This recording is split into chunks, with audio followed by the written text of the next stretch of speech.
Gunmen shoot up nationwide news media in Jamaica. This is Undiluted News. Mikey Bones reporting. There was a gun attack on the offices of nationwide news media on Friday afternoon. The station's deputy executive editor George Davis reported the attack in a news brief item shortly after 4:30 p.m. Nationwide News reported that 3 shots were fired in the parking lot at its Bradley Avenue compound.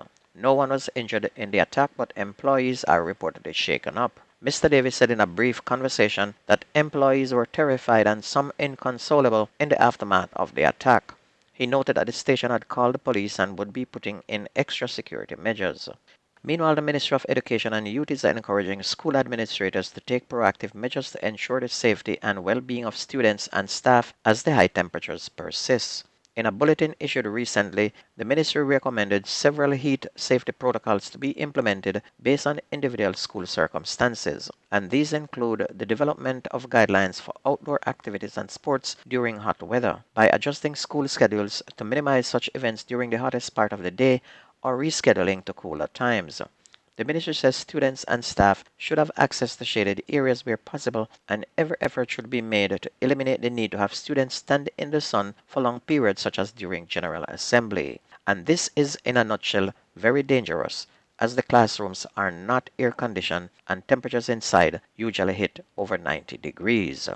A St. Catherine man accused of luring a 12-year-old girl he met online to his home and raping her multiple times is to return to court on October 11. 20-year-old Alex Belite was remanded when he appeared in the St. Catherine Parish Court on Friday. The man has been charged with grievous sexual assault, rape, possession of child pornography, and production of child pornography with intent to distribute. The Spanish Town Police said the child and Belite met while playing an online game. They exchanged contact details, following which they began communicating. On several occasions, Belite reportedly lured the girl to his home on Old Harbor Road, where he raped her. He also allegedly video recorded one of those incidents and threatened to release the footage if she did not return to his home. A report was then made to the police and an investigation launched, and arising from this, Belite was arrested and charged. Meanwhile, a horrible thing happened at a famous Boombox Friday, which is normally held weekly on YouTube. And if you never watch it, it is a live stage show broadcast from somewhere in Kingston in Jamaica.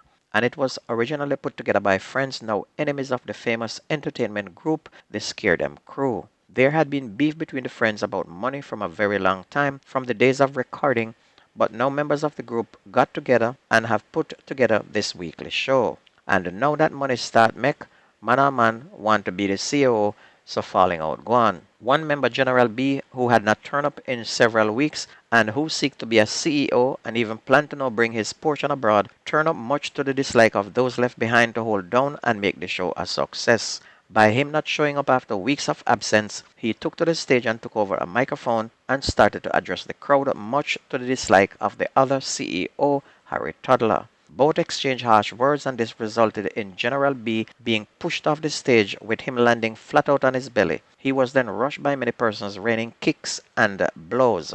He was beaten, shoved off the premises, and had to leave his car as the beating continued. He eventually ended up at a hospital and returned the next day for his car. Now, this is a normal occurrence with artists when money not sharing right, or when certain men seem to want leadership at any cost. Who is right in this case is any man's opinion, as money and power is the cause of all things bad in this world today. Compare that with the power struggle in the United States, and it is not very different in the political situation here in the US as well. Two women were extradited to the United States on Thursday following their apprehension during joint special operations in St. James in July. They are 36-year-old Sharika Goodison, a customer service representative of Paradise Acres in Norwood Meadows in the parish, and 39-year-old Ayana Reynolds of Greenwood in St. James. Miss Goodison is wanted for mail fraud, wire fraud, and lottery scamming activities, while Miss Reynolds is wanted for murder and other serious offenses. Miss Reynolds is accused of fatally shooting her 36-year-old Jamaican boyfriend, Andre Brown, in Connecticut in January of last year. Connecticut has since reported that she has been charged with several offenses, including murder and carrying a pistol without a permit, and bond had been set at $2.5 million. The police have increased to two counts the charges of murder laid against a St. James resident, Ronaldo Ricketts. The 25-year-old man of Westgate Hills in Montego Bay address was taken into custody last week in connection with the murders of homeless people in the parish. The police said he had been charged with the July 28 killing of an unidentified man who was discovered with stab wounds on Barnett Street in the parish. In the second case, he is accused of killing another homeless man on August 19 on St. Cleaver Street. Detectives said they are intensely probing Ricketts for similar crime in the parish. Superintendent Aaron Samuels, commanding officer for the St. James Police Division, said the police are committed to ensuring that justice is served for the victims and their families. Meanwhile, a man was shot and killed in Claremont in St. Anne on Saturday night. The deceased has been identified as 27-year-old Dane Watson of Hermitage in the parish. Police report that Watson was traveling in a white Toyota Crown Motor car but stopped at the entrance of Linford Housing Scheme after the vehicle reportedly ran out of gas. Lawmen said that while Watson was at the location, a red SUV drove up and gunfire was opened at him, hitting him to the upper body. The police were summoned, and when they arrived on the scene, they saw Watson with multiple gunshot wounds. He was taken to hospital, where he was pronounced dead. A man who police said was a murder suspect and wanted for robberies in St. Elizabeth was fatally shot during an alleged confrontation on Saturday in Top Hill near Junction. He is Christopher McKen, 27, a resident of Top Hill. Police sources said that about 12:30 a.m., McKen and another man were traveling on a motorcycle when an attempt was made to intercept them. And it's alleged that the men challenged the cops and McKen was shot during the incident. He was taken to hospital and pronounced dead, while his crony managed to escape. Police said a firearm was seized with 2 live rounds.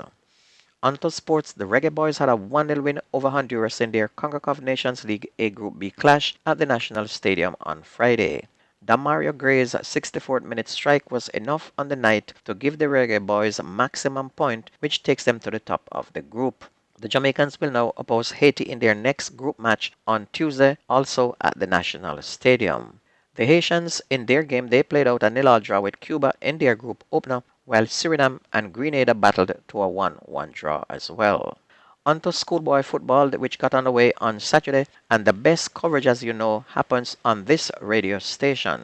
Led by a double strike from Captain Malachi Douglas, defending the Costa Cup champion Clarendon College hammered Lennon High 5-0 as the Issa schoolboy football season kicked off on Saturday at the National Stadium.